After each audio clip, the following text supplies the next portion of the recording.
Pemirsa, UMP DKI Jakarta 2022 hingga kini tidak jelas nasibnya. Sebagian buruh bahkan dibayar dengan UMP 2021.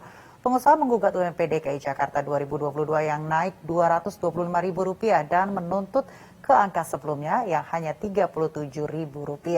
Lalu apa solusi atas kisruh UMP DKI Jakarta 2022? Saya akan membahasnya bersama 3 narasumber yang hadir via Zoom. Ada Ketua Umum Kadin DKI Jakarta, Ibu Diana Dewi. Ada juga Bapak Pak Nurjaman selaku Wakil Apindo, begitu ya Pak ya? Selamat malam Pak, selamat datang di JAK TV. Pak, saya ke Pak Nurjaman. Ini untuk update gugatan Apindo ini sendiri sampai hari ini seperti apa Pak? Oke, terima kasih. Namun sebelum arah ke situ, tadi saya akan koreksi dulu bahwa begini.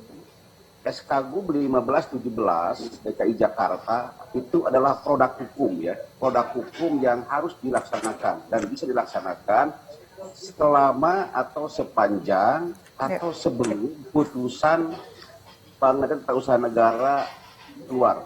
Nah saat ini saya sering sampaikan bahwa SKGUB 1517 itu produk hukum.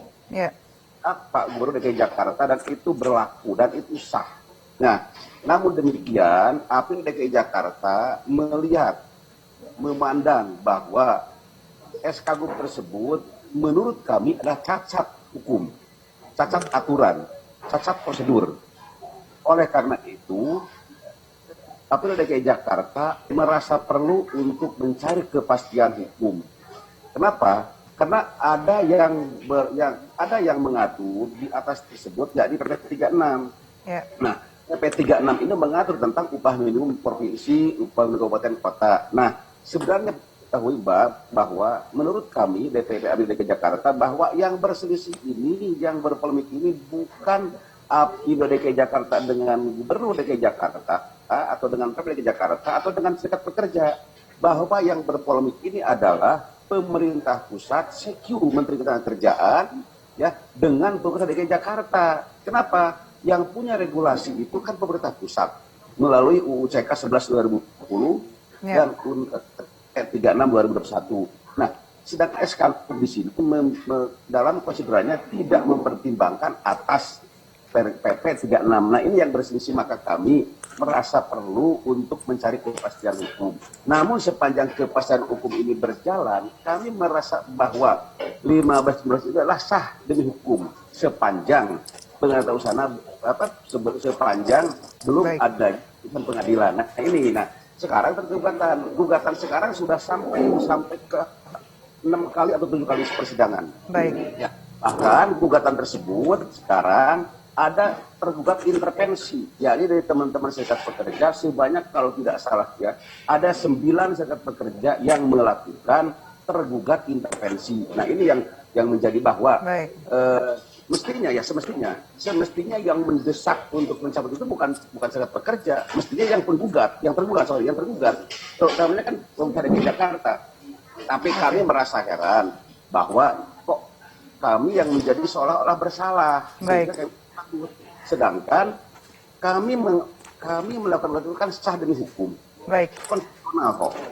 Oke, terima kasih. Saya ke Bu Diana, Bu. Ibu melihatnya bahwa ini kan kisruhnya terlihat dari luar seperti buruh versus Apindo begitu kan. Nah, dari Kadin sendiri melihatnya seperti apa, Bu?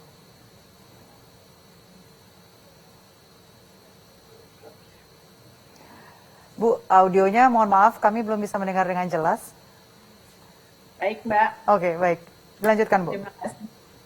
Ya, kami melihatnya bahwa sebenarnya dari serikat pekerja tidak menuntut untuk Apindo.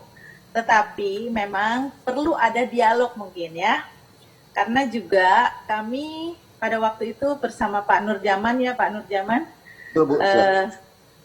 Sebenarnya sudah saya sampaikan juga bahwa sebenarnya ada dari Pergub 1517 itu ada turunannya di mana ada SK Kadisnaker. Nah ini yang saya sampaikan ke Pak Nurjaman bahwa bisa disosialisasikan kepada perusahaan-perusahaan yang tentunya masih terdampak dari pandemi sehingga belum bisa mengikuti Pergub 1517. Nah, harapan dari Kadin sendiri karena kami harus mengakomodir semuanya. Dari serikat pekerja pun kita akomodir, tetapi dari teman-teman pengusaha pun kita akomodir.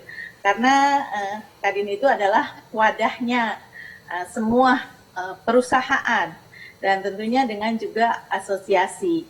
Nah, kami melihatnya di mana ada Pergub 1517 yang ada turunan dari SK Kadisnaker yang menyampaikan bahwa bisa perusahaan yang masih belum sanggup untuk mengikuti Pergub 1517 itu masih bisa mengikuti yang 1395.